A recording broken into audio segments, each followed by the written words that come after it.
Bien, bonjour à tous et bienvenue pour cette nouvelle vidéo sur les évolutions du marché.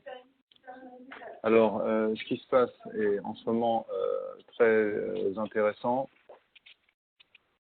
On a une chute de l'euro-dollar rapide qui aurait dû faire monter le cours des céréales, mais pour l'instant, c'est pas arrivé. Pourtant, on a un pétrole qui se maintient bas. Voilà, pour arriver tout de suite au marché du blé, le marché du blé a en 2 séances cassé sa tendance de hausse qui était sur les 2 derniers mois et en même temps cassé ce support qui devient maintenant une résistance qui marquait vraiment le changement de tendance qu'on a eu à partir du 21 mai. Donc là, aujourd'hui, on a un retour fort dans la zone de congestion précédente, c'est-à-dire la zone 162-178. Mais avec quand même, vu la force de baisse des derniers jours, un risque de rebond important, surtout avec l'euro qui baisse là au niveau où il est. Mais techniquement, en tout cas, on devrait freiner en tour de 178 pour retrouver donc cette zone de congestion. Donc, la tendance haussière qu'on a enregistrée précédemment est complètement annulée. Techniquement, on a la même situation en maïs. On avait une grande tendance haussière long terme qui partait du mois de février, qui a complètement été balayée en 2 séances. Et aujourd'hui, on va retrouver la zone de congestion, c'est-à-dire 163, 170.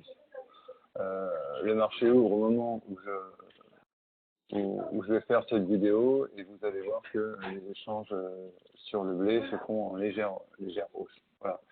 Enfin, sur le niveau du colza, on a aussi baissé, moins fort, mais pour l'instant, le colza a rebondi sur son support de 354 et donc on s'attend à rester dans ce petit range 350-360 et il n'y a que la clôture au-dessus en dessous d'un de ces points qui donnera une direction future pour le cours. Pour terminer, un mot sur le soja. Le soja baisse en ligne droite depuis quelques séances, poussé aussi par l'euro, puisqu'ici il s'agit du cours du soja en dollars à Chicago. Voilà, et il n'y a eu que des séances de baisse. On a une petite début de hausse sur la séance de nuit, donc peut-être que ça pourrait être un frein, surtout vu la forme de la bougie en forme de marteau d'hier. Mais voilà, pour l'instant, c'est juste une petite indication peut-être d'un changement de tendance. Mais pas grand-chose pour l'instant. On a ici un mouvement de marché très baissier. Voilà. Merci de m'avoir écouté et à très bientôt pour une nouvelle vidéo.